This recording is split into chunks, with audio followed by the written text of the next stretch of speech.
আর একটা মাঠ আমাদের জন্য আসবে, সেই মাঠের নাম হলো হাসরের ময়দান। এই ময়দানটা আরো কঠিন ভয়াবহ। আপনাকে একটু বলে দিয়ে যায়, এই ময়দানে লক্ষ লক্ষ বছর পার হয়ে যাবে। হাসরের ময়দানে মানুষ দাঁড়ায় থাকবে, সূর্যটা নামতে নামতে নামতে নামতে মাথার উপরে মাত্র আধা হাত উপরে সূর্যটা থাকবে। প্রচণ্ড গরমে মেহশরের মাঠ মানুষের ঘাম বের হয়ে হয়ে থুতনি পর্যন্ত ঘামে ভরে যাবে। ময়দান তামার মতো হয়ে যাবে। কারো তৃষ্ণায় পিপাসায় জিহ্বা বের হয়ে হয়ে একবারে বুক পর্যন্ত ঝুলে যাবে।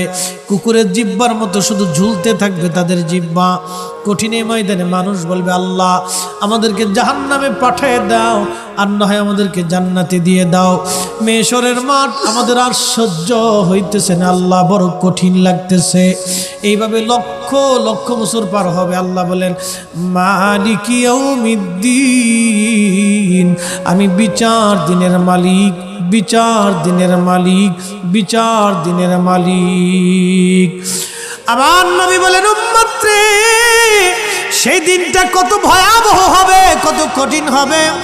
লক্ষ লক্ষ বছর পার হয়ে যাবে, আমার আল্লাহ কাহার হয়ে যাবে, শক্ত হয়ে যাবে। কে সেই দিন আল্লাহকে নরম করবে? সমস্ত নবীরা আলাইহিমুসসালামরা চিন্তায় পড়ে যাবেন। গুনাহের জন্য চিন্তা না, তাদের একটা চিন্তা, আল্লাহ কাহার হয়ে গেছেন, আল্লাহ রাগান্বিত হয়ে গেছেন, মালিককে কিভাবে খুশি করা যায়। নবীরা হাঁটু গেড়ে বসে যাবে, কপালে ভাঁজ পড়ে যাবে। সমস্ত ফেরেশতারা সেজদার মধ্যে পড়ে থরথর করে কাঁপতে থাকবে। জিনেরা কাঁপতে থাকবে, মানব জাতিরা কাঁপতে থাকবে, পশুরা কাঁপতে থাকবে, সমস্ত মাখলুকগুলি কাঁপতে থাকবে। না জানি আমাদের আজকে কি উপায় হয়, আমাদের কি কঠিন বিচার হয়, না জানি আমাদের জীবনের কোন ভুল হয়ে যায়। হায় হায় হায় হায়, আমাদের উপায় কি হবে, উপায় কি হবে। সব সৃষ্টি সেই দিন থরথর।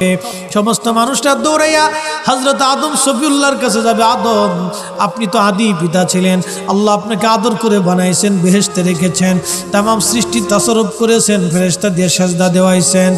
ও আদম, আপনি আজকে আল্লাহর দরবারে যান। আজকে কঠিন মেহশরে আমরা বিপদগ্রস্ত, আমাদের জিহ্বা বের হয়ে গেছে, তৃষ্ণে আমাদের কলিজা একবারে শুকায় গেছে।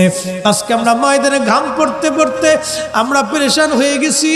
ও বাবা আদম, আপনি আল্লাহর কাছে যে আল্লাহর দরবারে আজকে বিচার ফাইসালা শুরু করান। মেহশরের মাঠ আমাদের আর বরদাস্ত হইতেছে না, আল্লাহ আমাদের শক্ত হয়ে গেছে, রাগান্বিত হয়ে গেছে। আল্লাহকে কে আজকে খুশি করবে? আদম সফিউল্লাহ বলবে, দেখো আমার এই নিজে খুব পেরেশানির মধ্যে আছি, আমি চিন্তায় আছি, আমি পেরেশানির মধ্যে আছি। তোমরা অন্য কোনো নবীর কাছে যাও। সবাই দৌড়ে হযরত নূহ আলাইহিস সালামের কাছে আসবে। নূহ নবী একই কথা বলবে, যাও আমি খুব পেরেশানির মধ্যে আছি। দাউদের কাছে দৌড়ে আসবে, দাউদ বলবে আমি খুব পেরেশানির মধ্যে আছি। হযরত ইব্রাহিম খলিলুল্লাহর কাছে আসবে, ওগো আল্লাহর খলিল, আল্লাহ তো আপনাকে খলিল বানাইছিল, আপনি একটু যান। ইব্রাহিম খলিল বলবে, যাও আমি খুব পেরেশানির মধ্যে আছি, আমার দ্বারা সম্ভব না। সবাই মুসা নবীর কাছে আসবো, আপনাকে তো আল্লাহ কালিমুল্লাহ বানিয়েছিল, ও মুসা আপনি একটু আল্লাহর কাছে যান। মুসা নবী বলবে, আমি খুব চিন্তায় পেরেশানির মধ্যে আছি। হযরত ঈসা রুহুল্লাহর কাছে যাবে, আপনাকে তো আল্লাহ রুহুল্লাহ বানিয়েছিল, ঈসা আপনি একটু আল্লাহর কাছে যান। ঈসা নবী ডেকে বলবে, মেহশরবাসী, আজকে কোন নবীর কাছে গেলে কাজ হবে না। আমি ঈসা যেই নবীর উম্মত ছিলাম, তোমরা সেই নবীর দরবারে চলে যাও। আখিরি নবী রাহমাতুল লিল আলামিন ছাড়া আজকে আল্লাহকে কেউ নরম করতে পারবে না। এই চিৎকার মেরে বলেন আল্লাহু আকবার। তিনি হাবিবুল্লাহ, হাবিবুল্লাহ স্যার আল্লাহকে কেউ খুশি করতে পারবে না। সমস্ত উম্মতেরা আবু বকর সিদ্দিক, ওমর, উসমান, আলী সব সাহাবীরা দৌড়ায় যাইয়া আল্লাহর নবীর সামনে দাঁড়ায় দাঁড়ায় কাঁদতে থাকবে। খাজা মাইনুদ্দিন চির যায় কাঁদতে থাকবে, হুজুর গাউসে পাক মহিউদ্দিন আব্দুল কাদের জিলানী যায় কাঁদতে থাকবে, মুজাদ্দিদ আল ফেসানি যায় কাঁদতে থাকবে, বাহাউদ্দিন নকশবন্দ বুখারী যায় কাঁদতে থাকবে, শাহজালাল ইয়াবিনী মুজাদ্দিদি কাঁদতে থাকবে, ইমাম শাফি, ইমাম হাম্বলি, ইমাম মালিক, ইমাম আবু আজম আবু হানিফা রাহমাতুল্লাহি আলাইহি কাঁদতে থাকবে, তাবিরা কাঁদতে থাকবে, হাসান বসরি কাঁদতে থাকবে, শুহাদা একরাম কাঁদতে থাকবে, ইমাম হাসান হুসেন কাঁদতে থাকবে, হযরত আলী ফাতেমা কাঁদতে থাকবে। তাদের এই কান্না দেখে নবীজি সহ্য করতে পারবে না। ও আমার উম্মতরা, তোমরা কান্দো না, আমি মৌলার দরবারে এখনই যাইতেছি। আল্লাহর নবী দৌড়ায় যাইয়া আল্লাহর কুদরতি কদমে আরশে মুআল্লার সামনে সিজদায় পড়ে কাঁদবে আর বলবে, ইয়া রব হাবলি উম্মতি, ইয়া রব হাবলি উম্মতি, ইয়া রব হাবলি উম্মতি। আল্লাহ আমার উম্মত গুনাহ করে ফেলছে, আমার উম্মত গুনাহ করছে, আল্লাহ আমার উম্মত গুনাহ করছে। আমরা যে তার আদরের উম্মত কয়দিন কেন্দেছি। রসুল আমার আল্লাহর হাবিব আখেরি নবী,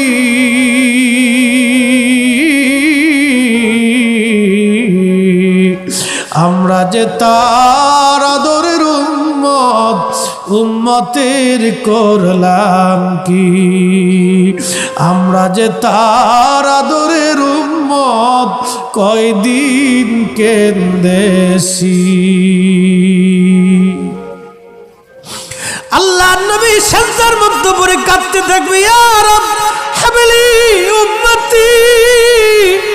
আল্লাহ আমার উম্মত গুনাহগার, আমার উম্মত গুনাহগার, আমার উম্মত গুনাহ করে ফেলছে। আল্লাহ আমার উম্মতের কি হবে? আল্লাহ আমার উম্মতের হবে কি?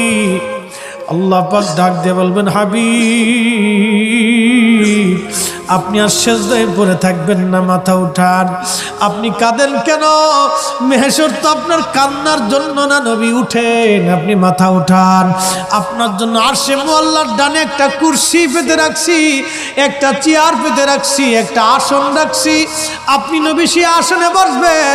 আপনি মাথা উঠান, আপনি আমার হাবিব, আপনি আমার বন্ধু, আপনি আর কাঁদবেন না। হুজুর আপনি মাথা উঠান। আল্লাহর নবী তখন বলবে, ইয়া রব হাবলি উম্মতি। আল্লাহ আমার উম্মত গুনাহ করছে। আল্লাহ ডাক দিবে, হাবিব আপনি মাথা উঠান। আপনি সর্বপ্রথম হামদের পতাকা উড়াবেন, আপনি সুপারিশের পতাকা উড়াবেন, আপনি যাকে খুশি তাকে নিয়ে জান্নাতে চলে যান। একবার জোরে বলা যাবে কি সুবহানাল্লাহ?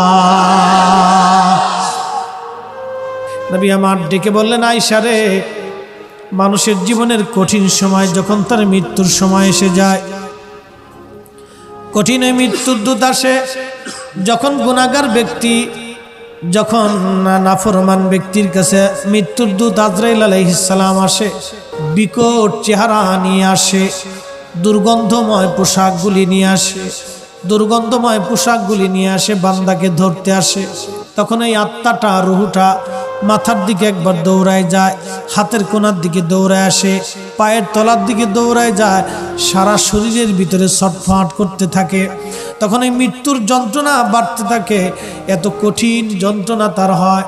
নবী বলেন, আয়েশা রে শোনো, একটা উট জ্যান্ত হালতে জবাই না দিয়ে উটের চামড়া ছিলাইলে যেই রকম কষ্ট হয়, আয়েশা রে এই উটটাকে জিন্দা হালতে 100 বার যদি উটের চামড়া তুমি সেলাও, যে পরিমাণ কষ্ট হবে আয়েশা, একজন বেঈমানের মৃত্যুটা এরকম ভয়াবহ কষ্ট হতে থাকবে। আয়েশা রে তুমি কি জানো ইমানদারের মরণটা কেমন হবে? ইমানদারের মরণটা আজরাইল আসবে, সুন্দর পোশাক নিয়ে, সুন্দর সুরত নিয়ে এসে বলবে, ইয়া আইয়্যুতুহান নাফসুল মুতমাইন্না তুরজিই ইলা রাব্বিকি রাদিয়াতাম মারদিয়া ফাদখুলি ফি ইবাদি ওয়াদখুলি জান্নাতি। ইয়া আইয়্যুতুহান নাফসুল মুতমাইন্না, হে নফসে মুতমাইন্না তুমি আসো, ইরজিই ইলা রাব্বিকি রাদিয়াতাম মারদিয়া, আল্লাহর সন্তুষ্টির দিকে তুমি ফিরে চলে আসো। আল্লাহ তোমার উপরে রাজি খুশি আছে, তুমি চলে আসো। এই জন্য ইমানদারের মৃত্যুর পরে ঘাম বের হতে থাকে কপাল থেকে, কপাল থেকে ইমানদারের মৃত্যুর পরে ঘাম আসতে থাকে। আল্লাহর নবী বলেন, আয়েশা মায়ের কোলের মধ্যে সন্তান যেরকম দুগ্ধ পান করতে করতে ঘুমায়, ইমানদারের মরণ ওই রকম হবে। আল্লাহর সন্তুষ্টির দিকে সে ফিরে চলে যাবে, আল্লাহর খুশির দিকে ফিরে চলে যাবে। আর ফেরেশতা আজরাইল তার পবিত্র রূহটাকে সুগন্ধময় কাপড়ের মধ্যে পেঁচাইয়া দুনিয়ার থেকে যখন আসমানের দিকে রওনা দিবে, আসমানের ফেরেশতারা ডাক দিবে, বলবে আজরাইল, এই আল্লাহর নেককার বান্দা আর এই রূহকার এত সুন্দর খুশবু, সারা আসমানে ইমানদারের জন্য খুশবু ছড়ায়া যায়। একবার জোরে বলেন সুবহানাল্লাহ। ওই ইমানদারের জন্য দুনিয়ার মাছে কাঁদে, গাছে কাঁদে, পশু পাখিরা কাঁদে, বলে আল্লাহ তুমি একজন ইমানদার নিয়ে গেলে আমাদের মাছ থেকে, ওই ইমানদারের জন্য তুমি আমাদের জন্য রিজিক দিতা, তুমি রহমত নাজিল করতা, তুমি আমাদের উপর সন্তুষ্ট হইতা। আল্লাহ তুমি ওই ইমানদার নিয়ে চলে গেলা। মাছে কাঁদে, মাছে তার জন্য দোয়া করে, গাছে দোয়া করে, মাখলুকরা তার জন্য দোয়া করতে থাকে। একবার জোরে জোরে বলা যাবে কি সুবহানাল্লাহ। ও বাজার, আজকে থেকে নিয়ত করবেন, আল্লাহ আমি আজকে থেকে নিয়ত করলাম এশার নামাজ পড়বো, আসর ফজরের নামাজ পড়বো। আল্লাহ আজকে থেকে নামাজ ছাড়বো না। আমি আপনাদের মাহমুদা খাতুন হাউজিং মসজিদের খতিব হিসেবে আমার দায়িত্ব মানুষকে দাওয়াত করা। আমি প্রত্যেক জুমাতে মানুষদেরকে বলি, ও আল্লাহর বান্দারা ফিরে আসেন আল্লাহর দিকে, ফিরে আসেন আল্লাহর দিকে।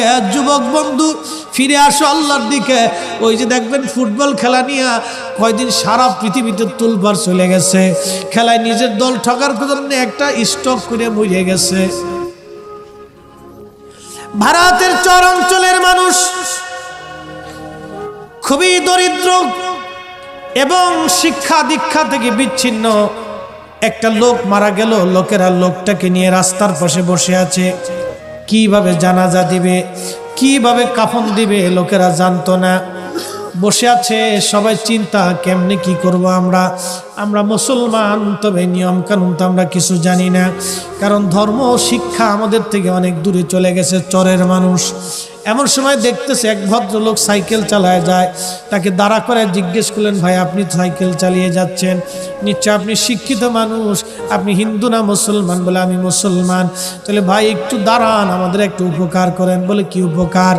আমাদের এই লোকটা মারা গেছে, কিভাবে জানাজা করব, দাফন করব আমরা জানি না, আপনি যেহেতু শিক্ষিত মানুষ আমাদের জানাজা কাফন দাফন লোকটার করে দিয়ে যান, অনেক বড় উপকার হবে। লোকেরা বলল, ওই লোকটা বলল, দেখো আমি ব্রিটিশদের চাকরি করি, সময় মতো যদি না যাইতে পারি আমার চাকরি চলে যাবে। কারণ ব্রিটিশরা তো খুব আইনে পাকা। যদি ওরা খ্রিস্টান, ওরা দেখেন 200 বছর আগে যে ব্রিজ করে দিয়ে গেছে, 200 বছর পরেও সেই ব্রিজের উপর দিয়ে আপনারা কি বলে গাড়ি চলে, ট্রেন চলে। আর আমরা 50 বছর পরে সেই ব্রিজ ভাঙ্গে কাইতে শীতে ভরে যায়। কথা কর না কে? তাহলে কি বুঝলেন? চিন্তা করেন তো, 200 বছর আগের ব্রিজের উপর দিয়ে এখনো ট্রেন যায়। হার্ডিন ব্রিজ বলেন, ওই যে আপনার ওই চট্টগ্রামের কালুখালীর ব্রিজ বলেন, এরকম অনেকগুলি ব্রিজ আছে আপনার ব্রিটিশটা করে দিয়ে গেছে। এখনো ব্রিটিশদের সেই ব্রিজের উপর দিয়ে এখনো ট্রেন চলে, বাস চলে, গাড়ি চলে, ট্রাক চলে।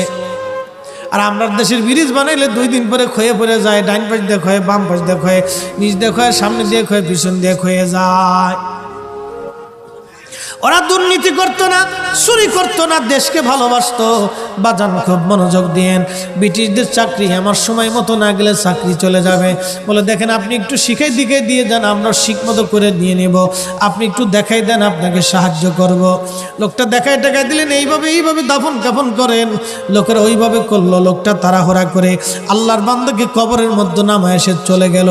অফিসে যাওয়ার পরে বুকে হাত দিয়ে দেখে আইডেন্টি কার্ড তার বুকের মধ্যে নাই।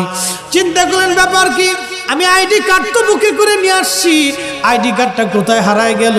সে চিন্তা করলো, আল্লাহর বান্দাকে যখন নামাইতেছিলাম তখন এই বুক পকেট থেকে এই আইডি কার্ডটা মাথার কাছে পড়ে গেছে। উনি আবার সাইকেল চালায় তাড়াতাড়ি এসে বলেন, ভাইজানরা আপনাদের বিরাট বড় উপকার করছি, আপনারা আমার একটু উপকার করে দেন। বলে কি উপকার? আমার একটা আইডি কার্ড ছিল বুক পকেটের মধ্যে, আমি ওই লোকটাকে হামু দিয়ে কবরে নামানোর সময় এই বুক পকেট থেকে তার মাথার কাছে আইডি কার্ডটা পড়ে গেছে, আপনারা দয়া করে ওই আইডি কার্ডটা আমার একটু উঠাই দেন। লোকেরা বলল, দেখেন আমরা অশিক্ষিত মানুষ, মাসলা মাসাইল কিছু জানি না, আপনি যদি বলেন তাহলে আমরা আপনার জন্য মাটি সরাই দেব, আপনি নিজ হাত দিয়ে কবরের ভিতর থেকে আইডি কার্ড নিয়ে চলে যান। মাটি সরাইলেন, আল্লাহর বান্দা হামদে মাথা নামাইয়া কবরের ভিতরে হাত দিয়ে দেখলেন সর্বনাশ, সারা কবরে আল্লাহর জান্নাতের বাগান হয়ে গেছে। এত সুঘ্রাণ হিন্দু, মুসলমান, খ্রিস্টান, বৌদ্ধ সব ধর্মের মানুষ, হাজার হাজার মানুষ দেখার জন্য আসছে। যে হেরে কবরের ভিতর থেকে বলে খুশবু আসতেছে, কবর বলে জান্নাতের বাগান হয়ে গেছে, চল তো দেখে আসি। হাজার হাজার মানুষ সারা এলাকা থেকে পাগলপাড়া হয়ে ছুটে আসছে। 30-40 কিলোমিটার ব্যাপী কবরের ভিতর থেকে জান্নাতের ঘ্রাণ বের হয়ে সারা এলাকায় মই মই করে ছড়িয়ে গেছে জান্নাতের ঘ্রাণ। উলামা একরাম আসলেন, ব্যাপার কি? কবর জান্নাতের বাগান হয়ে গেল কোন আমলে? উলামা একরাম বলেন, সময় তো অনেক পার হয়ে গেছে, আপনারা তাড়াতাড়ি করেন, মাটি দিয়ে দেন, আবার পুনরায় কবর স্থাপন করেন। কবর স্থাপন করা হলো। কবর স্থাপন করার পরে উলামা একরাম বলেন, তার আপন কি আছে? লোকেরা বলল, সে গরিব মানুষ, তার একটা মাত্র মেয়ে আছে। চলেন তো মেয়েটার কাছে যাই। মেয়েটার কাছে যায় উলামা একরাম সালাম দিয়ে বলেন, মা একটু দয়া করে বলবেন আপনার বাবার জীবনের আমল কি ছিল? একবার জোরে বলা যাবে কি মারহাবা? আল্লাহর বান্দার কবর। উলামা একরাম বলেন, মা বলেন তো আপনার মা, আপনার বাবার জীবনের কি আমল ছিল? মেয়েটা বললেন, হুজুর আমরা গরিব মানুষ, শিক্ষা দীক্ষা আমাদের কিছুই নাই, আমার আব্বা জান খুব দরিদ্র হতপীড়িত, দিন আনতেন, আমরা দিন কোনো রকম খেয়ে বেঁচে থাকতাম। হুজুর আমার আব্বার জীবনে দেখছি আমার আব্বা কোনোদিন নামাজ কাজা করে নাই। জোরে বলা যাবে কি সুবহানাল্লাহ? আমার আব্বাজান নামাজ কাজা করে নাই, নামাজ ছাড়তেন না। আমার আব্বাজানের আর একটা আমল দেখতাম, রাত্রিবেলা ঘুমোতে যাওয়ার আগে আমার আব্বাজান একটা বই পড়তো, বাতি জ্বালায় জ্বালায় আব্বাজান পড়তো, কিন্তু বাবা বইটা পড়তে পারতো না। বাবা বইয়ের লাইনে লাইনে আঙ্গুল ঘুরাইতো আর বলতো, আল্লাহ এটা তোমার কিতাব, আমি পড়তে পারি না। আল্লাহ এটা তোমার কিতাব, আমি পড়তে পারি না। আল্লাহ এটা তোমার কিতাব, আমি পড়তে পারি না। আল্লাহ এটা তোমার কিতাব, আমি পড়তে পারি না। একটু চিন্তা করেন তো। উলামা একরাম বলেন, কিতাবটা আনেন তো দেখি। কিতাব আনার পরে দেখলেন এটা দুনিয়ার কোনো সাহিত্য না, প্রবন্ধ গ্রন্থ না, এটা সেই কিতাব যে কিতাব সম্পর্কে আল্লাহ বলেছেন, দালিকাল কিতাবু লা রাইবা ফীহি হুদাল লিল মুত্তাকিন। আল্লাহু আকবার। ইয়া সেই কিতাব যে কিতাবের মধ্যে কোনো সন্দেহ নাই, কোনো ভুল নাই। এই কিতাব মুত্তাকিনদের জন্য হেদায়েত, যারা আল্লাহকে ভয় করতে চায় তাদের জন্য হেদায়েত, যারা আল্লাহকে ভয় করতে চায় তাদের জন্য হেদায়েত, যারা আল্লাহকে ভয় করতে চায় না এই কোরআনে তাদের জন্য কোনো হেদায়েত নাই। এ ভাইরা আমার, এই সূরা মুলক আল্লাহর বান্দা কবরের মধ্যে তেলাওয়াত করতেছিলেন, কবরের মধ্যে সূরা মুলক পড়তেছিলেন, হাত্তা খাতামাহা, শেষ পর্যন্ত কবরের মধ্যে সূরা মুলক তেলাওয়াত করলেন। ফজরে আজান হলো, আসসালাতু খায়রুম মিনান নাওম, ঘুম থেকে নামাজ ভালো। সাহাবী বিছনা থেকে উঠে আল্লাহর নবীজির সঙ্গে ফজরের নামাজ আদায় করলেন। নামাজ শেষ করার পরে প্রিয় নবীজি ঘুরে বসতেন। ঘুরে বসার পরে সাহাবী বললেন, হুজুর আমি জানতাম না এখানে কোনো কবর আছে, আমি কবরের উপরে বিছনা করলাম, কবরের উপরে তাবু গাড়লাম, শুয়ে পড়লাম। শুয়ে পড়ার পরে দেখি একজন বান্দা কবরের ভিতর থেকে সূরা মুলক তেলাওয়াত করতেছে, হাত্তা খাতামাহা, একবারে শেষ পর্যন্ত সূরা মুলক তেলাওয়াত করলো। একবার আওয়াজ তুলে বলা যাবে কি আল্লাহু আকবার? সূরা মুলক তেলাওয়াত করলে নবীজি ডেকে বললেন, হেল মানিয়া হেল মুনজিবা তুমজিহি মিন আযাবিল কবর। সাহাবী, তুমি ভুল শুনো নাই, সঠিক শুনেছো। এই সূরা মুলক হলো কবরের আযাব প্রতিরোধক। যেই ব্যক্তি প্রত্যেক দিন এশার নামাজ পড়ে সূরা মুলক তেলাওয়াত করে রাত্রিবেলা ঘুমায়, এই লোকটা মরে যাওয়ার পরে এই সূরা মুলক তেলাওয়াতের কারণে আমার আল্লাহ তাকে কবরের আযাব থেকে বাঁচায় দেয়। সূরার নাম কি? মুলক। এই সূরা মুলক কবরে আপনাকে পাহারা দিতে থাকবে, আযাবের ফেরেশতা আপনাকে আসতে দিবে না রে বন্ধু। এই জন্য আজকে রাত্রি থেকে নিয়ত হবে, আল্লাহ প্রত্যেক রজনী এশার নামাজের পরে ঘুমোতে যাওয়ার আগে অন্তত একবার হলো সূরা মুলক আপনি তেলাওয়াত করে ঘুমায় পড়বেন। আল্লাহ আল্লাহ আল্লাহ, আপনি যদি তেলাওয়াত করে ঘুমাইতে পারেন, আপনি মারা যাবেন, ছেলে মেয়ে সব আপনাকে ছেড়ে চলে দিয়ে আসবে, গ্রামবাসী চলে আসবে, কিন্তু সূরা মুলক আপনাকে পাহারা দিতে থাকবে। একবার জোরে বলা যাবে কি সুবহানাল্লাহ? এরপর তাহলে আপনারা বলেন, সেই নবীর সুন্নত আমাদের মানার দরকার আছে না নাই? আহা, নবী টুপি মাথায় দিয়েছেন, আমি মাথায় দিব। নবী জুব্বা গায়ে দিয়েছেন, আমি গায়ে দিব। নবী ডান হাতে খাইছেন, আমি খাবো। নবী ডান কাতে ঘুমাইছেন, আমি ঘুমাবো। নবী সব কাজের আগে বিসমিল্লাহ বলছেন, আমি পড়বো। নবী সবসময় মুস্কি হাসি দিয়ে মানুষের সাথে কথা বলছেন, আমি বলবো। নবী সবার সঙ্গে উত্তম সুন্দর ব্যবহার করছে, আমি করব। কিয়ামতের ময়দানে সবচাইতে বেশি আমলের ওজন কোনটা হবে জানেননি? সুবহানাল্লাহ বলবেন না? ওয়ার শেষ মেহেশরের মাঠে সমস্ত আমলের চাইতে একটা আমলের ওজন বেশি হবে, সেটা হলো উত্তম আচরণ। উত্তম আচরণ, উত্তম চরিত্র। সুবহানাল্লাহ বলা যাবে না? উত্তম আচরণ। কিছু মানুষ আছে দেখবেন মানুষের সাথে খুব বদ আচরণ করে, খেটখেটে ফেটফেটে মেজাজ। কি কথা বলেন, ঠিক কিনা? আহা, রাসূল করিম হাজার দুঃখ উম্মতের সাথে মুস্কি হাসি দিয়ে কথা বলতেন, বুঝতে দিতেন না পেটে পাথর বেঁধে আছে। হুজুরের বহু জীবনীতে আসছে, আবু বকর সিদ্দিক একদিন বসে রয়েছে, হযরত ওমরও বসা। তো নবীজি রাস্তা দিয়ে যাচ্ছেন, এমন সে বললেন, ওমর আবু বকর তোমাদেরকে কিসে এইখানে বসিয়ে রাখছে? হযরত ওমর আর আবু বকর কাপড় উঠায় বলে, হুজুর 3 দিন পর্যন্ত না খেয়েছি, পেটের মধ্যে পাথর চেপে দিয়ে রাখছি। হুজুর ক্ষুধার যন্ত্রণা আমাদেরকে ঘর থেকে বের করে রাস্তার পাশে বসিয়ে দিয়েছে। আল্লাহর নবী ডাক দিয়ে বলেন, আবু বকর ওমর তোমরা কি মনে করো আমি পেট পুরে খেয়ে আসি? নবী কাপড় উঠাই দিয়ে দেখো আমার পেটের মধ্যে পাথর বাঁধা আছে। হযরত ওমর আবু বকর কেঁদে ফেললেন, হুজুর কি বলতেছেন আপনি? হযরত আবু বকর ওমর কাঁদতেছে। নবীজি বললেন, কাদার দরকার নেই, চলো যাই দেখি সামনে কিছু আল্লাহ কোন ব্যবস্থা করে কিনা।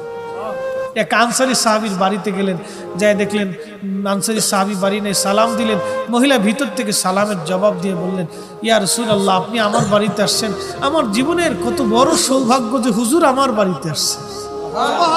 আল্লাহু আকবার বলা যাবে না ভাই? এ ভাই, নবীর দাম কত ছিল। ও সাহাবী বলতেছে, হুজুর আমার জীবনের কত বড় সৌভাগ্য যে রাসূল আমার বাড়িতে আসছে, হুজুর আপনি বসেন। নবী বললেন, তোমার স্বামী কোথায়? বলে, হুজুর পানি আনতে গেছে। আমাদের মতো তার তখন টিউবওয়েল ছিল না, কুয়ার থেকে পানি আনতে, তো পানি আনতে গেছে।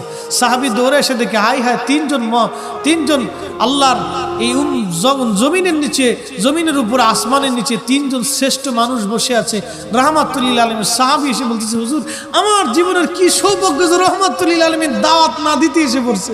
সুবহানাল্লাহ। নবী বললেন, সাহাবী তোমার ঘরে কিছু আছে, আমরা 3 দিন ধরে না খেয়ে আছি। বললেন, হুজুর কি বলেন, আপনি একটু অপেক্ষা করেন ইয়া রাসূলুল্লাহ, আমরা কি মরে গেছি? আল্লাহ রাসূল বললেন, সাহাবী দৌড়ে এসে বললেন, হুজুর আমার ঘরে একটা ছাগল আছে, কিছু রুটি আছে, আমি তৈরি করতেছি, হুজুর একটু বসে। ছাগল জবাই দিয়ে কুরবানি করে গোশত বানিয়ে তাড়াতাড়ি সাহাবী নবীকে খাওয়াইলেন। 3 দিন পরে আল্লাহ নবীর মুখে 2টি রুটির টুকরা গিয়েছিল। বাপ মুসলমান, সে নবীর উম্মত আমরা, সারা জীবন আমাদের জন্য কেঁদে গেছেন। আমাদের উচিত হবে আমাদের আচরণ যেন সুন্দর হয়, আমাদের ব্যবহার যেন মধুর হয়। আল্লাহ পাক তৌফিক করেন, সবাই বলেন আমিন। সুন্দর আচরণ যেন আমাদের জীবনে। অনেক আলেম আছে, আল্লাহ মাফ করে দিক, ক্ষমা করে দিক। অনেক আলেমদের আচরণ খুব বদ চরিত্রের আলেম, আচরণও খুব খারাপ হয়, কি আছে না ভাই? খুব বদ আচরণ। না না, এগুলি ঠিক না। আল্লাহর নবীর সারা জীবনের সুন্নত, দামি সুন্নত, উত্তম আচরণ, উত্তম ব্যবহার, এটা যদি কোনো উম্মতের না থাকে সে তো উম্মতি হতে পারে না, তো মানুষ হয়েছে কেন? আমি নবী না চিনিলাম, কি যে ভুল করিলাম, ভস্মে ঢালিলাম কি, মানুষ হইয়া ভবেতে আসিয়া মানুষের করিলাম কি, মানুষ হইয়া ভবেতে আসিয়া মানুষের করিলাম কি। তাহলে একসাথে বলি তো আলহামদুলিল্লাহ। তারপরে একজন আল্লাহর অলির স্মরণ, তিনি জাহাতা অলি না, ওনার মাধ্যমে এই উপমহাদেশে ইসলামের দরওয়াজা খুলছে। খাজা মাইনুদ্দিন চিশতি আজমারি সানজারি রহমতুল্লাহ আলাইহি, ওনার মাধ্যমে এই জমিনে দ্বীনের দরওয়াজা খুলেছে। উনি একা যা করেছে আমরা 40 কোটি মুসলমান তা পারিনি, কথা ঠিক কিনা? উনি একা যা করেছে আমরা 40 কোটি মুসলমান তা পারিনি। এই জন্য আল্লাহর একজন মহান অলির স্মরণে আপনারা মাহফিলটা দিয়েছেন। আল্লাহ আপনাকে আমাকে বসার সুযোগ করেছেন। আমার বিষয় কবর এবং হাসর। মুহতারাম, এই বিষয়টা অত্যন্ত একটা সেন্সিটিভ বিষয়। একদিন আমাকে আপনাকে কবরে তো চলে যেতেই হবে। বা কুল্লু নফস, প্রত্যেক জীবন দাইকাতুল মাউত, মরণের স্বাদ আস্বাদন করতে হবে। আপনার সামনে যে ঘাস, এই ঘাসটা তাজা ছিল, আজ মরে গেছে, তাকেও মৃত্যুর স্বাদ নিতে হয়েছে। একটা গাছ কেটে ফেলেছেন, মরণের স্বাদ তাকে নিতে হয়েছে। একটা কুকুর পৃথিবীতে এসেছে, মরে গেছে, মরণের স্বাদ তাকে নিতে হয়েছে। একটা বিড়াল ও পৃথিবীতে আসছিল, মরণের স্বাদ তাকে নিতে হয়েছে। একটা গরু আপনি সারা জীবন লালন পালন করলেন, এরপরে আপনি নিজ হাতে তাকে কুরবানি করলেন, মরণের সময় ওকে মৃত্যুর স্বাদ নিতে হয়েছে। দেখবেন গরুটার জিহ্বা বের হয়ে যায়, ছটফট করতে থাকে, কাতরাইতে থাকে, ডাকতে থাকে। মুহতারাম, ওকে যখন জবাই করেন তখন সে আল্লাহ জিকির করতে থাকে। একটা মাছ বাজার থেকে কিনে এনেছেন, তখনও লাফাচ্ছে, ওর জীবন আছে, ও আল্লাহ জিকির করতেছে। আল্লাহ বলেন ইউসাব্বিহু লিল্লাহি মা ফিস সামাওয়াত ইউসাব্বিহু লিল্লাহি মা ফিস সামাওয়াতি ওয়া মা ফিল আরদ। অ্যাটেনশন, এই জমিনের নিচে আরো 6টা জমিন আছে। বাপ, কয়টা জমিন আছে? আমি বলিনি, কিন্তু আল্লাহ রসুল বলে দিয়েছে। এই জমিনের নিচে আরো 6টা জমিন আছে। এই আসমানের উপর আরো 6টা আসমান আছে। 7 আসমান 7 জমিন, 7 আসমান 7টা জমিন আছে। পৃথিবীতে কোনো মানুষ যদি কোনো মানুষের সম্পদ কেড়ে নেয়, আল্লাহ রসুল বলতেছেন কিয়ামতের মাঠে তোমাকে 7 তবক জমিন পর্যন্ত ওই সম্পদ, পরিমাণ সম্পদ তোমার গলায় ঝুলিয়ে দেওয়া হবে। আহ, কি কঠিন! এই জন্য হুজুরের কোন সাহাবী ইন্তেকাল করলে আল্লাহর নবী লাশের পাশে দাঁড়িয়ে বলতেন, তোমরা কেউ কি এই লাশের কাছে কিছু পাও, এই মানুষের কাছে কিছু পাও? তখন ও বলতো, হুজুর আমি এটা পাই, আমি এটা পাই, আমি এটা পাই। সন্তানদেরকে ডেকে বলতেন, তার কি কোনো ওসিয়ত আছে, তার কি কোনো দিনা পাওনা আছে? যদি সন্তানরা দিতে অক্ষম হতেন, আল্লাহর নবী নিজে তার দেনা পাওনা মিটাইয়া তারপরে কবরে দিতেন। আহা, উম্মতের আমল আমরা ভুলে গেছি। আমি নিজেকে সবসময় ভয় পাই। আমার ব্যক্তিগত জীবনের একটা আমল হলো আমি বেশি পরিমাণে ইস্তিগফার করি এবং মানুষের হক নিয়ে খুব সতর্ক থাকি। এই জন্য আমার জীবনের অভ্যাস, আমি কারো কাছে দিনা থাকি না। না খেয়ে থাকবো তো দিনা থাকতাম না, আমি কোনো সময় দিনা থাকি না। আমার সেই ছোটকালের অভ্যাস। মাদ্রাসায় থাকতে আমার জীবনে 2 বেলা খাইছি, 1 বেলা খাওয়ার পয়সা থাকতো না, তারপর আমি না খেয়ে থাকতাম, কিন্তু দিনা হতাম না। আমার জীবনে আপনি বলতেছি, এখন তো অনেক টাকা, আল্লাহ অনেক টাকা দিচ্ছে, খাবারের অভাব নেই। আপনারা অনেক খাবার রান্না করেন, অনেক খাবার পরে থেকে খাইতে পারি না। একসময় মাদ্রাসাতে আমি 2 বেলা খাওয়ার পয়সা থাকতো, 1 বেলা খাওয়ার টাকা থাকতো না। আমার সেই দিনও পার হয়েছে, বহু দিন পার হয়েছে এইভাবে। 2 বেলা খাইতাম, মাদ্রাসাতে 2 বেলা দিত, 1 বেলা দিত না। 1 বেলা খাওয়ার পয়সা থাকতো না, আমি না খেয়ে থাকতাম, তো দিনা করতাম না। আল্লাহ রসুলের জীবনের সারা জীবনের আমল ছিল মাইকিত। মারা যাওয়ার পরে নবী পাশে দাঁড়িয়ে তার দিনা পাওনাগুলি সব মিটাইয়া তারপরে তাকে কবরে পাঠাইছে। আহা, যদি এই আমলগুলি আমাদের মধ্যে চালু থাকতো কতই না উত্তম হতো। প্রিয় উপস্থিতি, আসমান ও জমিন যা কিছু আছে সব আল্লাহ পাকের জিকির করতে থাকে, ইউসাব্বিহ, আল্লাহ তাসবিহ পড়তে থাকে। আল্লাহ আল্লাহ আল্লাহ আল্লাহ আল্লাহ আল্লাহ আল্লাহ আল্লাহ আল্লাহ আল্লাহ আল্লাহ আল্লাহ আল্লাহ আল্লাহ আল্লাহ। আপনি যে মাটির উপরে বসে আছেন এই মাটিও আল্লাহ জিকির করে আল্লাহ আল্লাহ আল্লাহ আল্লাহ। যে গাছের নিচে বসে আছেন এই গাছ আল্লাহ জিকির করে আল্লাহ আল্লাহ আল্লাহ আল্লাহ। যে কুকুর আপনার সামনে দিয়ে হেঁটে যাওয়া জিকির করে আল্লাহ আল্লাহ আল্লাহ আল্লাহ আল্লাহ। একমাত্র মানুষ গাফেল, সে আল্লাহ জিকির করতে চায় না। কথা বলেন ঠিক কিনা? আমরা আগে দেখছি গ্রামের মুরব্বীরা সকালবেলা ফজরের নামাজের পরে কোরআন পড়তো। কি বাপ, কথা ঠিক কিনা? সকালবেলা ফজরের পরে কোরআন পড়তো। আর আমাদের মায়েরা, দাদিরা, নানিদেরকে দেখলাম তারাও কোরআন শরীফ পড়ছে। এখন স্টার জলসা পুরে সপ্তাহে। কি কথা ঠিক কিনা? এখন আমাদের নারীরা স্টার জলসা পুরে সারতে পারে না। কোরআন শরীফ কোন সময় পড়বে বলেন তো?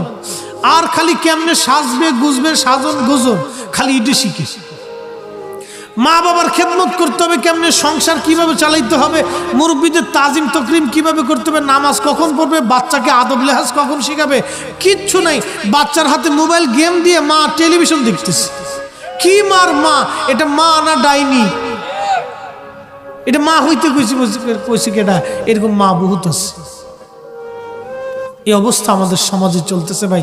সমাজ তো ধ্বংসের দিকে চলে যাচ্ছে। যত দিন যাচ্ছে দেখবেন ঢাকা শহরে বহু হসপিটাল বাচ্চারা অ্যাডনর্মাল হয়ে গেছে। গেম দিয়ে দেয় বাচ্চার হাতে। কেন দেয়? ও মা স্টার জলসা দেখবে, জি বাংলা দেখবে, তার সাধারণ একটু বিনোদনের জন্য একটা বাচ্চার জীবন শেষ করে দিচ্ছে। পরে আইসা হুজুরের কাছে দোয়া করে কথা কইতারে না। তখন যত দায়ভার হুজুরের উপরে আসে, হুজুর দোয়া করে, হুজুর দোয়া করে। হ্যাঁ বাবা মুসলমান, খুবই মনোযোগ। আল্লাহ সৃষ্টির ভিতরে যাহা আছে সব আল্লাহ জিকির করে। আর আয়াতে আল্লাহ বলেন, আলাম তারা আন্নাল্লাহা ইয়াসজুদু লাহু মান ফিস সামাওয়াতি ওয়া মান ফিল আরদ।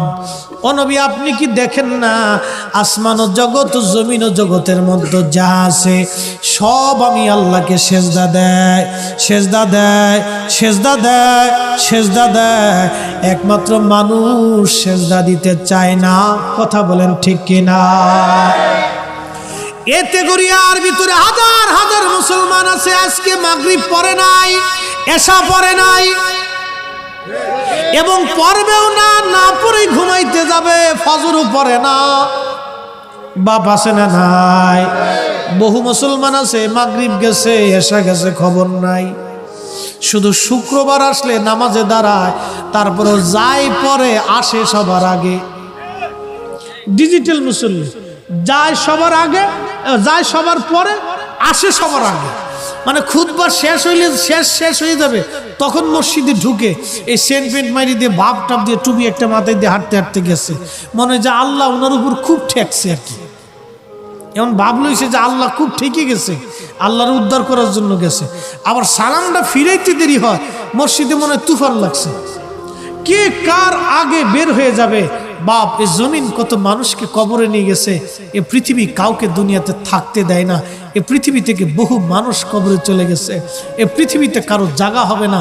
পৃথিবী আপনাকে বিদায় করে দিবে, পৃথিবী আপনাকে ছেড়ে দিবে। মরার সাথে সাথে মানুষের 24 ঘন্টা পর থেকে শরীরের পায়খানার রাস্তা দিয়ে একটা পোকা বের হয়, একটা মানুষ আনে। সাবান দিছি, সোডা দিছি, তেল দিছি, কত কিছুই শরীরে দিলাম। মরার গুনে গুনে 24 ঘন্টা পরে আপনার পায়খানার রাস্তা দিয়ে একটা পোকা আসবে। এই পোকাটা আপনার সারা শরীরের মধ্যে ছড়িয়ে যাবে। ছড়িয়ে যাওয়ার পরে এখান থেকে দুর্গন্ধ, পচা গন্ধ আসতে থাকে। আপনার কলিজার টুকরা সন্তানকে নিয়ে বুকে করে ঘুমিয়েছিলেন, আল্লাহর কসম করে বলি এই সন্তান আপনাকে তাড়াতাড়ি বলবে, গ্রামবাসী আমার আব্বাকে দাফন করেন, গন্ধ ছড়িয়ে গেছে। বাপ, দুনিয়াটা কিছুই না। আমার সাবজেক্ট কবর আর হাসর। আল্লাহি বিল্লাহি তাল্লাহি দুনিয়াটা খুব অল্প সময়ের জন্য। মেহেশরে একটা দিন হবে দুনিয়ার 50,000 বছরের সমান। যদি আজকে তাই হয়, আপনার জীবনে 60 বছর দিয়ে 50,000কে ক্যালকুলেটর করে দেখবেন আখেরাতের কত সময় আপনি পৃথিবীতে বাঁচেন। এটা যদি আমরা বুঝতাম তাহলে আজকে থেকে ফজরের নামাজ শুরু করতাম। যদি এটা বুঝতাম তো এশার নামাজ আজকে থেকে শুরু করতাম। যদি এটা বুঝতাম তো আল্লাহর জিকির থেকে দূরে থাকতাম না। যদি বুঝতাম, আপনি যেই পীরের মুরিদ হন না কেন বাপ, আপনাকে দুটা জিনিস নিয়ে কবরে যেতে হবে, একটা ঈমান আর একটা আমল। কথা বলেন বাপ, ঠিক কিনা? দুনিয়াতে আপনি যে রাজনীতি করেন এটা আপনার ব্যক্তিগত ফাংশন। আপনি যেই পরিবারের হন, যেই বংশের হন, যেই গোত্রের হন, যেই দেশের হন, যেই ভাষার হন, আপনাকে দুটা জিনিস নিতেই হবে, ঈমান ও আমল। ঈমান ও আমল, ঈমান ও আমল। দুনিয়া আপনাকে দুনিয়াতে রাখবে না, দুনিয়া আপনাকে দুনিয়ার থেকে পাঠিয়ে দিবে কবরে। কবর আপনাকে নেবে, মাটি আপনাকে নেবে, বেশি দিন রাখবে না, মাত্র 1 বছর। মানুষের ইন্তেকালের 24 ঘন্টা পরে শরীর থেকে পোকা বের হয়। পায়খানার রাস্তা দিয়ে পোকাটা পেটের ভিতর থেকে আসে, সারা শরীরের মধ্যে সে যায়, গন্ধ বের হতে থাকে, প্রচন্ড দুর্গন্ধে। গ্রামবাসী আপনাকে তাড়াতাড়ি করে কবরে নামাবে। প্রিয় সন্তান কবরে নামাবে। যেই বিবি আপনাকে সারা ঘুমাইতো না, সেই বিবি আপনাকে তাড়াতাড়ি কবরে বিদায় জানাবে। ও বাজান, সুদ যারা খান তাদেরকে বলি, যারা সুদ খেয়ে কোটি কোটি টাকা বানাইতে চান বাপ, এই কোটি টাকা সেই দিন আপনাকে রেহাই দেবে না। যেই সন্তানের জন্য আপনি বিরাট বড় বাড়ি বানাইছেন সুদ আর ঘুষের কারবারি করে, এই সন্তান আপনাকে দুনিয়ার মধ্যে রাখবে না, বিদায় করে দেবে, বিদায় করে দিবে, বিদায় করে দিবে। দুনিয়াতে কেউ আপনার আপন না, দুনিয়াতে কেউ আপনার আপন না। আল্লাহ বলেন, ইয়া আইয়ুহাল্লাযীনা আমানু লা তুলহিকুম আমওয়ালুকুম ওয়ালা আওলাদুকুম আন যিকরিল্লাহ।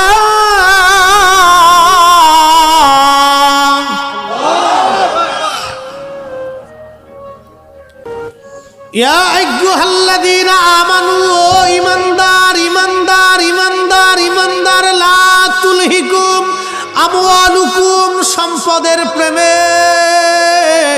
ওয়ালা আওলাদুকুম, সন্তানের মোহে পড়ে, আন যিকরিল্লাহ, আমার জিকির থেকে গাফিল হয়ো না, জিকির থেকে গাফিল হয়ো না, জিকির থেকে গাফিল হয়ো না, জিকির থেকে গাফিল হয়ো না। আমরা নামাজ ছেড়ে দিয়েছি। একজন দোকানদার সকাল থেকে ব্যবসা শুরু করলো, জোহরের আজান পড়ছে, দোকান বন্ধ করে নাই, আসরের আজান পড়লো, দোকান বন্ধ হলো না, মাগরিবের আজান পড়লো, দোকান বন্ধ হলো না, এশার আজান পড়লো, দোকান বন্ধ হলো না, সে দোকান চালিয়ে গেল।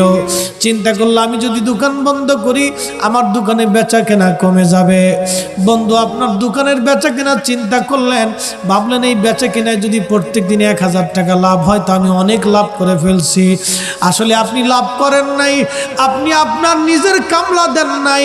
এই 4 ওয়াক্ত নামাজ ছেড়ে দিয়ে আপনি যার কামলা দিলেন সে হলো আপনার সন্তানের কামলা দিয়েছেন, আপনি আপনার বিবির কামলা দিয়েছেন, নিজের কামলা দেন নাই।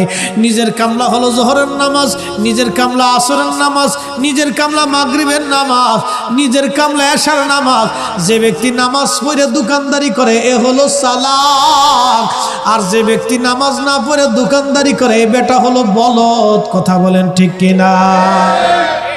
এই লোকটাই হলো বলদ, সে নিজের কামলা দেয় নাই, অপরের কামলা দিচ্ছে। নিজের জীবনের সময়টাকে নষ্ট করে আরেকজনের জন্য সে কামলা দিয়ে কবরে চলে গেছে। হায় আফসোস উম্মতের জন্য। ও ভাবতেছে আমি অনেক বড় চালাক, আসলে চালাক না, সে অরিজিনাল বলদ। এই জন্য আল্লাহ বলেন, ওই ইমানদার, সম্পদের প্রেমে, সন্তানের মোহে পড়ে তুমি আমার জিকির থেকে জুদা হয়েও না, জিকির থেকে আলাদা হয়েও না। আফসোস, আমাদের কবরে চলে যাওয়া লাগবে, মরণের স্বাদ আমাদের নেওয়া লাগবে।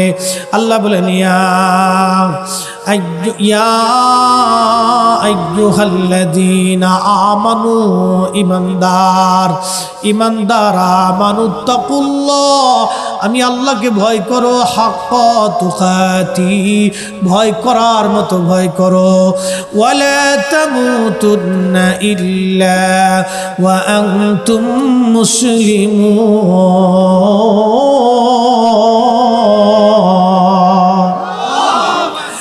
আর তুমি মুসলমান না হয়ে মইরো না, মুসলমান হয়ে কবরে আসো, মুসলমান হয়ে কবরে আসো, মুসলমান হয়ে কবরে আসো, মুসলমান হয়ে তুমি কবরে আসো, মুসলমান না হয়ে কবরে আইসো না। আচ্ছা, মুসলমান কি সুদ খাইলে হবে, ঘুষ খাইলে হবে, মানুষ ঠকাইলে হবে? খারাপ কাজ করলে মুসলমান হওয়া যায় না। মুসলমান হতে হলে আপনাকে ভালো আমল করা লাগবে, ভালো আমল, অধিক পরিমাণে ইস্তিগফার করা লাগবে, আল্লাহর হুকুমে নবীর তরিকায় নিজের জীবন চালাইতে হবে, আল্লাহর নবীকে নিজের জীবনের চাইতে বেশি পরিমাণে ভালোবাসতে হবে। কথা বলেন ঠিক কিনা? নবীর ভালোবাসা ছাড়া মুসলমান হওয়া যায় না, কেউ পারে না। নবীর মোহাব্বত ছাড়া কেউ মুসলমান হতে পারেনি, কেউ পারবে না। বাপ কবরের দিকে ফিরে যেতে হবে। আল্লাহর নবীও দুনিয়ার থেকে কবরে চলে গেছে। প্রিয় মুসলমান, খুব মনোযোগ দেন। আল্লাহ বলেন, ইন্নাল মাউতাল্লাযীনা তাফিরুন, নিশ্চয় মৌত তোমার কাছে যাবে। এখান থেকে তুমি পালানোর কোনো রাস্তা তোমার নাই। এই মৃত্যু থেকে তুমি যে পালাবে, এই পালানোর সুযোগ তোমার নাই। মরণ থেকে আজ পর্যন্ত কেউ পালাইতে পারছে? হ্যাঁ, কুল ইন্নাল মাউতাল্লাযী তাফিরুন, হাবিব বলুন, আপনার উম্মতকে বলেন, নিশ্চয় মৌত তার কাছে যাবে। মৌত শুধু তার কাছে যাবে না, মিনহু ফাইন্নাহু মুলাকিকুম, তার সাথে মুলাকাত করবে, আলিঙ্গন করবে, মৃত্যু তাকে ধরবে। আচ্ছা বলেন তো, পৃথিবী থেকে যত মানুষ গেছে আর কি ফিরে আসছে? তাহলে এই আয়াতটা যে সত্য, আল্লাহর কথা যে সত্য, এতে কি কোনো সন্দেহ আছে? হিন্দু, বৌদ্ধ, খ্রিস্টান, মুসলমান, শিখ, কমিউনিস্ট, পৃথিবীতে যত ধর্ম, বর্ণ, গোত্র আছে, যত দেশ আছে, যত মানব আছে, আজ পর্যন্ত কি এই কথাটাকে কেউ অস্বীকার করতে পারছে যে মৃত্যু আমাকে ধরবে না? আল্লাহর এই বিধানটাকে কেউ অস্বীকার করতে পারে নাই। মালিককে অস্বীকার করছে, কিন্তু আল্লাহর এই নিয়মটাকে, মৃত্যুটাকে, আল্লাহর দেওয়া এই মরণটাকে কেউ অস্বীকার করতে পারে না। আল্লাহকে অস্বীকার করছে, বলে আল্লাহ বলে কিছু নেই। এরা বলে আল্লাহ বলে কিছু নেই, কিন্তু আবার বিশ্বাস করে মরণ হবে। সেই মালিকই নিজে বলছেন, ফাইন্নাহু মুলাকিকুম, মৃত্যু তোমার সাথে মোলাকাত করবে। সুম্মা তুরাদ্দুন ইলা আলিমিল গায়বি ওয়াশ শাহাদা, তোমাকে সে আল্লাহর দিকে নিয়ে যাবে, যে আল্লাহ গায়েব হাজির সব কিছু জানেন। একসাথে বলা যাবে না সুবহানাল্লাহ? আমার গোপনে কি আছে আল্লাহ জানে কিনা? প্রকাশ্যে কি আছে আল্লাহ জানে কিনা? দুই কাঁধে কয়জন ফেরেশতা? আহা, কি করেন এটা লিখে রাখে, লিখে রাখে, লিখে রাখে।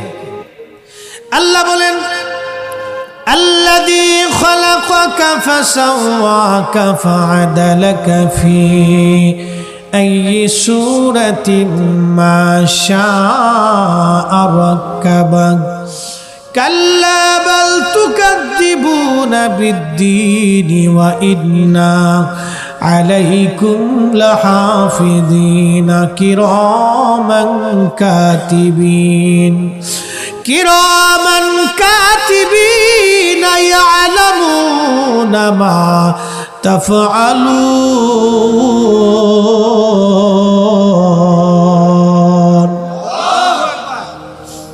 কিরামান কাতিবিনা ইয়ালামুন, আমি আপনি কি করি কিরামান কাতিবিন সব জানে। গুনাহ লেখে, গুনাহ লেখে, নেকি লেখে, গুনাহ লেখে, নেকি লেখে। কিরামান কাতিবিনা ইয়ালামুনা মা তাফআলুন।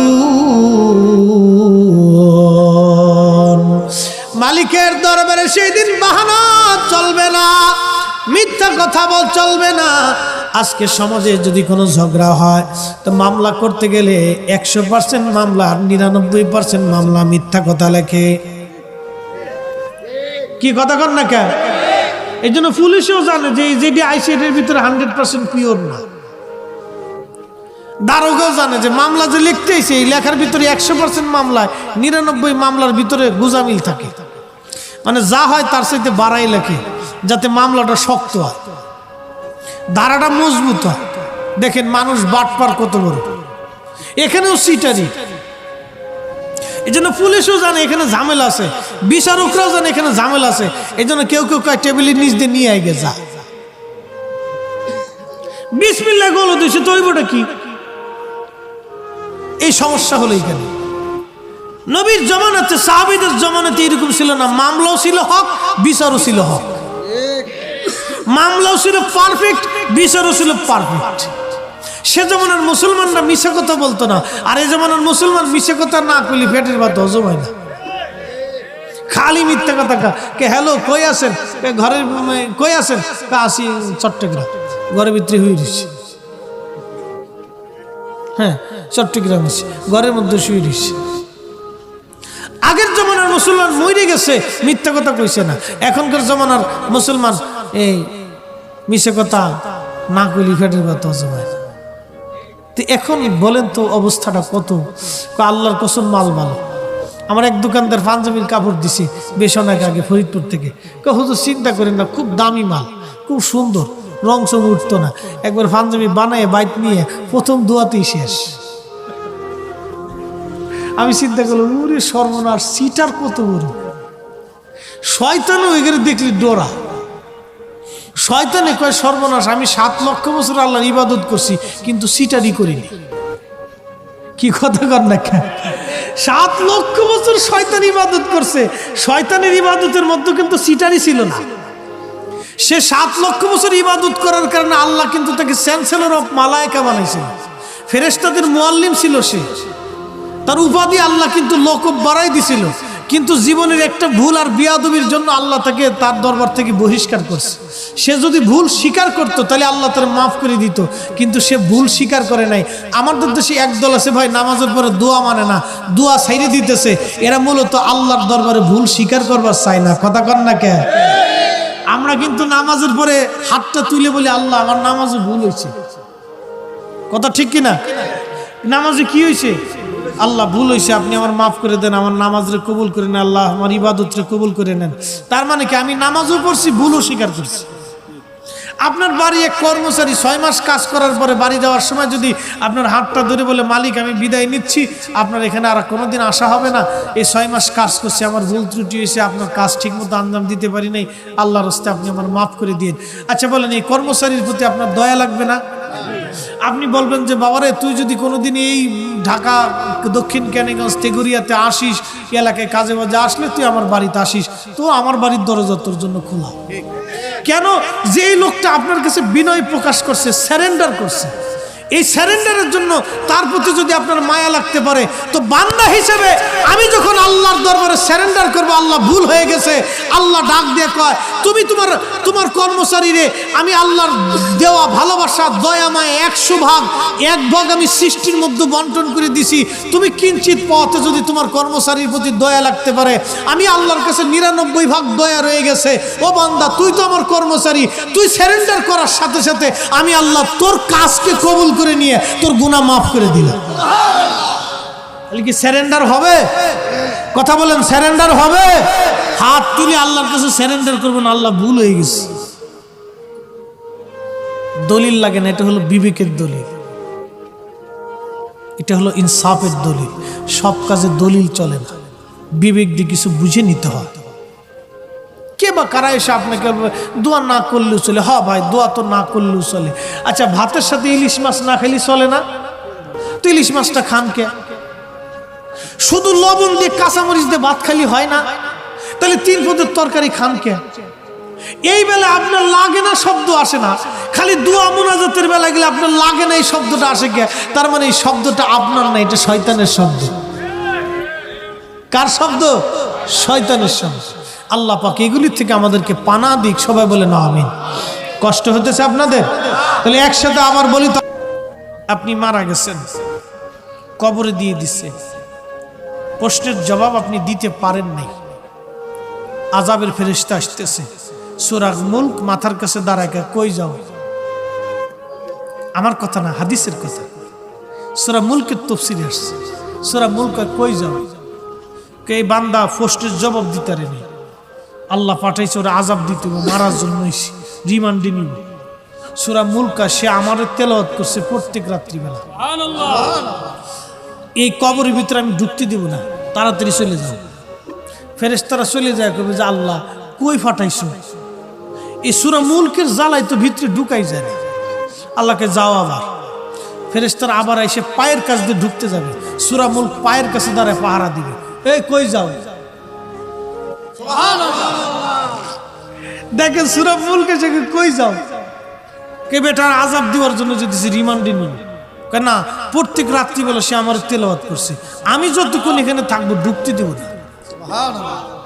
ফেরেশতারা কে আল্লাহ কই ফাটাইলে? সূরা মুলকের জ্বালায় ঢুকতে পারা যায় না। আল্লাহকে ফিরে চলে আসো। আসতে বললেন কেন? কি করো? সূরা মুলক তেলাওয়াতের কারণে আল্লাহর বান্দাকে আল্লাহ কবরের আযাব থেকে বাঁচাই দিবে। হিয়াল মানিয়া হিয়াল মুনজিবা তুনজিহি মিন আযাবিল কবর। কবরের আযাব প্রতিরোধক যে ব্যক্তি এশার নামাজের পরে সূরা মুলক প্রতিদিন তেলাওয়াত করবে, আল্লাহ থেকে কবরের কঠিন আযাব থেকে বাঁচাই দিবে। তাহলে আজকে থেকে কি এশার নামাজের পরে একটু কোরআন শরীফ খোলা যাবে না ইনশাআল্লাহ? বাপ আল্লাহ কবুল করুক, বলে না আমিন। অন্তত সূরা মুলক হলে একবার হলেও তেলাওয়াত করে কোরআন শরীফটা বন্ধ করে ঘুমাবেন, যদি পছন্দ হয় আমলটা। ভাইরে, কবর তো বড় কঠিন জায়গা, এখানে আপনার কি আপন হবে বলেন তো? এই কঠিন মুসিবতের দিনে কি আপন হবে? বন্ধুরা কেঁদে বিদায় জানায় চলে আসবে। 3 ঘন্টা পরে 1 ঘন্টা পরে আপনার কবরে রেখে বন্ধু এসে চার দোকানে 1 কাপ চা খেয়ে ঢোক দিল, বন্ধু খুব ভালো ছিল, আরে কবরে চলে গেছে। 1 কাপ চা পর্যন্ত শেষ। সন্তান এসে কাঁদবে, 3 দিন পরে বড় ছেলে ডাক দেখবে, ছোটরে আব্বা তো মরে গেছে, বাবার ফাতিহাটাতে একটু দোয়া টোয়া খায়ের করার দরকার, তো তুই কিছু দিয়ে আমি কিছু দিয়ে আমরা সব ভাগযোগ করে দিয়ে দিই। ভাগযোগ করে কিছু একটু মিলাট টিলাট করে দোয়া খায়ের করে শেষ করে দিয়ে শেষে বড় ছেলে, ছোট ছেলে, মেজো ছেলে সবাই এসে বসে করবে যে আব্বা তো জমি জমা ঠিক আছে, আমি ভাগযোগ করি। আমি কি মিছে কথা কইছি ভাই? আমাদের সবার বেলা এরকম হয়েছে, আই ভাগযোগ করি। বাস ভাগে যোগে বইছে, এটার একটু কম এটার একটু বেশি পড়লে, বা এটার ভালো জমি পড়ছে খারাপ জমি পড়লে, এই বেটার বৌতি ঘরের বৌতি ফিন মেরে কয়, তুমি কি বলদ নাকি? তোমার বড় ভাই জমিটা এই সামনের জমি নিবার, তুমি পিছনের জমি নেওয়া, পিছনের জমির দাম কম, সামনেরটা বেশি, এটা হবে না, তুমি সামনের জন্য হেরে পিছনেরটা দেয়। এই লাগিয়ে গেল পারাপারি কিলি শেষ পর্যন্ত থানায় মামলা, দারোগাকে ঠেয়া নিয়ে আয়, শেষ। আপনারা যে কবরের ভিতরে ফেরেশতারা পাড়াইতেছে, ছেলে মেয়ের এটা মাথায় নেই, ভুলে গেছে। এই জন্য মরার আগে কোরআন শরীফের সূরা মুলক তেলাওয়াত করে যায়, আর নিজের সন্তানকে একটু দোয়া কালাম শিখায়। বাপ, আপনাদেরকে অনুরোধ করি, যখন গোরস্থানে যাবেন, ছেলেটাকে নাতিটাকে হাতে করে নিয়ে যাবে, ধরে নিয়ে কবরের পাশে দাঁড়া করায় দিয়ে নিজে দোয়া কালাম শিখে দিয়ে দোয়া করা শিখাবে। মসজিদে যখন যান তখন ছেলেটাকে হাতে করে ধরে নিয়ে যাবেন, দুষ্টুমি করুন, ছোট্টকালে বাচ্চা দুষ্টুমি করবে, আজ মসজিদে যাবে, কাল মসজিদে যাবে, একসময় মসজিদের প্রতি মহাব্বত বেড়ে যাবে, একসময় আপনি কবরে চলে যাবেন, ও মনে পড়বে আব্বা আমাকে মসজিদে নিয়ে যেত। ও মসজিদে যাইয়া আপনার জন্য 2 হাত তুলে সন্তান বাবার জন্য দোয়া করবে। আর সন্তান যখন চোখের পানি ফেলবে, আল্লাহ আমার বাপকে মাফ করে দাও, সাথে সাথে আল্লাহ বান্দার চোখের পানির কারণে মাফ করে দিই। বাপ, এগুলি শিক্ষা দেওয়ার জিনিস। আমি ওয়াজ করে আপনাকে বুঝাইতে যাবো কেন? এটা আপনাকে বুঝে করতে হবে, এগুলি কাজ বুঝে করতে হবে। আমাদের সমাজ থেকে এগুলি উঠে যাচ্ছে। অনেকে আছে আবার আপনাকে বেদাতের ভয় দেখান, এগুলি বাদ দেন। সন্তানকে শিখান তোমার বাবার জন্য দোয়া করতে হবে, মার জন্য দোয়া করতে হবে। আপনার বাবার কবরের পাশে আপনার ছেলেটাকে দাঁড় করে দেবেন, এটা তোমার দাদার কবর, জিয়ারত করো, শিখাইতে হবে। মসজিদে ঢুকছেন, ছেলেটাকে নিয়ে যাবেন। ভাইরে, পড়ার জন্য তো ছেলেটাকে গালমন্দ করছেন, স্কুলে যাই নাই গালমন্দ করছেন, কিন্তু নামাজের জন্য তো গালমন্দ করলেন না।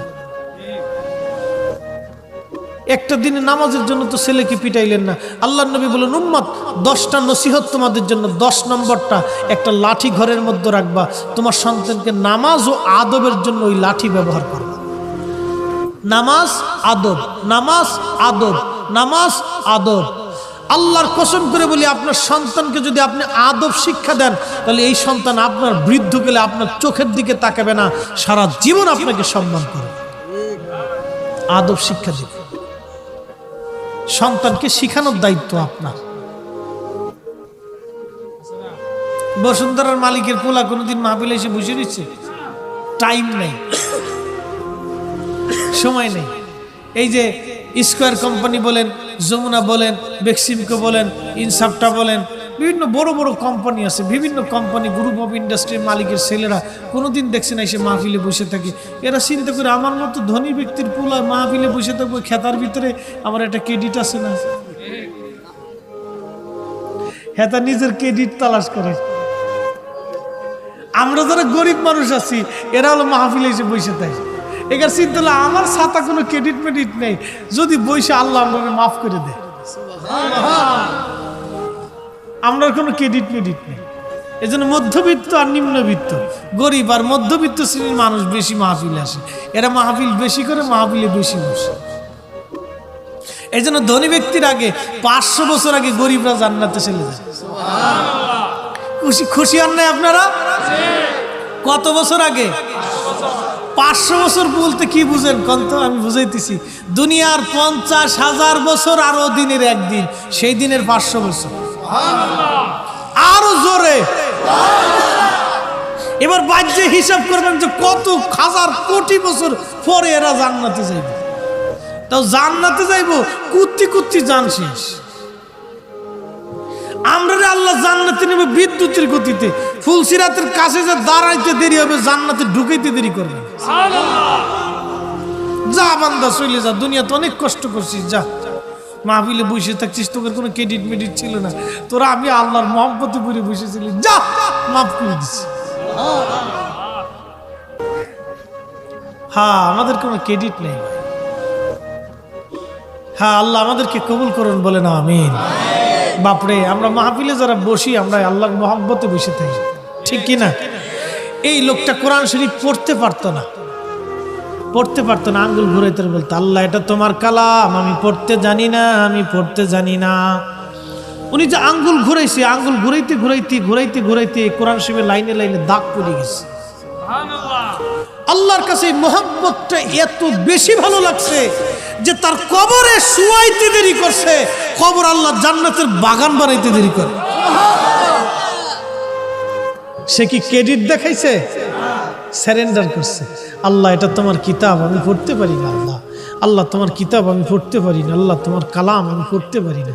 সে সারেন্ডার করছে, আল্লাহ আমি পড়তে পারি না। Surrender, surrender. ভুল হয়ে গেছে, আল্লাহ আমি পড়তে পারি না, এটা তোমার কালাম আমি পড়তে পারি না।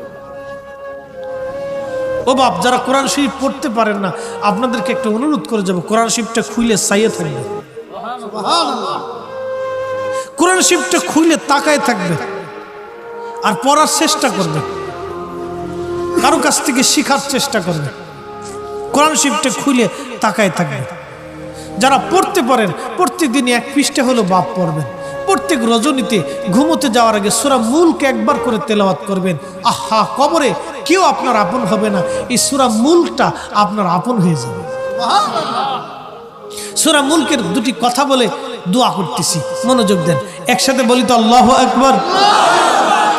নবী সাহাবী বলতেছেন, আমরা একদিন সফর করে নবীজির সাথে আসতেছি, তো সন্ধ্যা হয়ে গেল। প্রিয় নবী বললেন, তাবুকারও আমরা এখানে বিশ্রাম করব, সকালে রওনা দিব। সাহাবী বলতেছেন, আমি জানতাম না এখানে কোনো কবর আছে, তার মানে অনেক পুরাতন কবর, এটা মিশে গেছে। আমি জানতাম না কোনো কবর আছে, কবরের চিহ্ন পাইছি না। আমি এখানে তাবু গাড়ছি, বিছনা করছি, শুয়ে পড়ছি। শুয়ে পড়ার পরে লক্ষ্য করলাম কবরের ভিতর থেকে একজন বান্দা কোরআন শরীফ পড়তেছে। কি পড়ে? কোথায় পড়ে? যেই বেটা কবরের ভিতরে কোরআন পড়ে, তাহলে বুঝেন তো কবরের উপরে সে বেটা কেমনে কোরআন পড়ছে। ও বাপ, ইবাদতের সাথে একটা জিনিস লাগবে, মোহাব্বত। ইবাদতের সাথে কি লাগবে? ইবাদতের সাথে মোহাব্বত যদি না থাকে তো ইবাদতের 4 পয়সা দাম নাই। ইবাদতের সাথে মোহাব্বত লাগবে। এই জন্য আল্লাহ বলছে, আল্লাহ রাসূলুল্লাহ ইউমিন, ঈমানদার হবা না হাত্তা আকুনা আহাব্বা ইলাইহি, আমাকে ভালো না বাসবা, মি ওয়ালিদিহি ওয়া ওয়ালাদিহি ওয়ান নাসি আজমাইন, দুনিয়ার সব মানুষ, ব্যক্তি, পুরুষ, পিতামাতা, সন্তান সন্ততি, স্ত্রী, পুত্র পরিজন, সহায় সম্পদ যা কিছু আছে সব কিছুর চাইতে আমি নবীকে বেশি ভালো না বাসলে ঈমানের স্বাদ নিতে পারবে না। খাজা মাইনুদ্দিন চিশত হয়েছেন নবী মোহাব্বত করে, নবী ভালোবেসে। বিশ্বকাপের দিন একটা মরছে, নিজের দল ঠকে গেছে, স্টক করে মরে গেছে। আচ্ছা আপনারা কোন, আমি চিন্তা করলাম ওর কুত্তায় কামড়ায় মারল নাকি? কুত্তার কামড়ে যদি মরে যেত তাহলে অন্তত হইলেও কিছু সোয়াব পাইত। এই বেটা যে স্টক করে মরে গেল দুঃখে, এর দুঃখের কোনো দাম আছে? আহা, জীবনটা কত বৃথা মৃত্যু। এমন একটা মরণ, যে মরণটা একবারে বৃথা চলে গেল, এই মরণের 4 পয়সা মূল্য নেই। আরে উম্মত তো মরবে কোরআন পড়তে পড়তে, উম্মত মারা যাবে সেজদা দিতে দিতে, উম্মত মারা যাবে জিকির করতে করতে। কি কথা বলেন, ঠিক কিনা? উম্মত মারা যাবে নবীর দুরূদ পড়তে পড়তে, উম্মত মারা যাবে নবী দেখতে দেখতে, উম্মত মারা যাবে খেলার দুঃখে স্টক করে মরে গেছে। কি আত্মার আত্মা, খালি পুরা কপাল, ওর কপালে পুরো দমে ঠাটা পড়ছে। আল্লাহ তুমি এরকম মৃত্যু আমাদেরকে দিও না। বাপ, আগের যুগের কিছু মুরব্বী ছিল, তার এন্তেকালে 3 দিন আগে কইছে অমুক দিন আমি মারা যাব। কি বাপ, মিশা কথা বলতেছি আমি? ছিল না আগে এরকম? বহু ছিল, বহু ছিল, বহু ছিল। আল্লাহ আল্লাহ, বহু ছিল। গ্রামে এসে বলতো, শুনছো আমি বেশি দিন থাকতেছি না তোমাদের মাঝে। মেয়েকে বলছে, মা একটু গোসল করে দাও। গোসল করেছে, আব্বা গোসল করবেন না, সবাই ডাক দাও, আমার একটু দরকার আছে। সবাই ডাকতে থাকছে, বলছে তোমরা আমার মাপ সাপ করে দিও, ক্ষমা টমা করে দিও, তোমাদের মাঝে বেশি দিন আর থাকবো না, বেশি সময় আমি আর দুনিয়াত নাই। ছেলেরা অবাক হয়েছে, আব্বা কন কি? মেয়েরা কয় আব্বা কন কি? ভাতিজারা কয় চাচা কন কি? নাতিরা কয় দাদা বলেন কি? নানা কি বলতেছেন আপনি? হরে বাবা, আমি দুনিয়ার থেকে কিছু সময় পরে চলে যাব, তোমরা একটু কোরআন শরীফ পড়ো। কোরআন শরীফ পড়তে পড়তে, কালেমার তালকিন দিতে দিতে আল্লাহ বান্দা জিকির করতে করতে কবরে চলে গেছে। হা হা, একসাথে জোরে বলেন আল্লাহু আকবার। ইয়া আল্লাহ, কি সুন্দর মৃত্যু তাদের জীবনে ছিল। এরকম মৃত্যু যদি আমাদের নসিব হতো, বা ইয়া আইয়াতুহান নাফসুল মুতমাইন্না তুরজিই ইলা রাব্বিকি রাদিয়াতাম মারদিয়া ফাদখুলি ফি ইবাদি ওয়াদখুলি জান্নাতি, তুমি আসো, তোমার জান্নাতে চলে আসো। তার কবরটাকে আল্লাহ জান্নাত বানাই দেয়। আর একটু জোরে একটা ঘটনা আপনাদেরকে শোনায় দোয়া করো, মনোযোগ দিয়ে। না কষ্ট হচ্ছে আপনাদের? কারণ কালকেও তো মাহফিল হবে, তারপরের দিনও। কালকে শরীয়তপুরি সাহেব আসবেন, ভালো বক্তা। তারপরের দিন আব্বাসী সাহেব আসবেন, উনি অনেক বড় সাইয়েদ আলেম, আলহামদুলিল্লাহ। তো আপনারা নির্বাচন করছেন ভালো ভালো বক্তা, আলহামদুলিল্লাহ। এই জন্য প্রত্যেক রজনীতেই ও শুনবেন। আমি ছোট্ট করে একটা ঘটনা আপনাদেরকে শোনাই যাই। আগের মানুষ তো শিক্ষা দীক্ষা একটু কম ছিল, শিক্ষা কম হলে কি বাপ হৃদয়ের মানাটা কিন্তু বেশি ছিল। কি বাপ কথা ঠিক না? আগে মানুষ জানতো কম মানতো বেশি, এখন জানে বেশি মানে কম। এখন কিন্তু মাসলা মাসিল সবাই জানে কম বেশি, টুকটাক সবাই কম বেশি জানে, কিন্তু মানেটা কম। আগের যুগের মানুষ জানতো কম মানতো বেশি। আল্লাহ এই আরবি এটা কাগজ যদি রাস্তায় পড়ে থাকছে এটা উঠে সুমাটো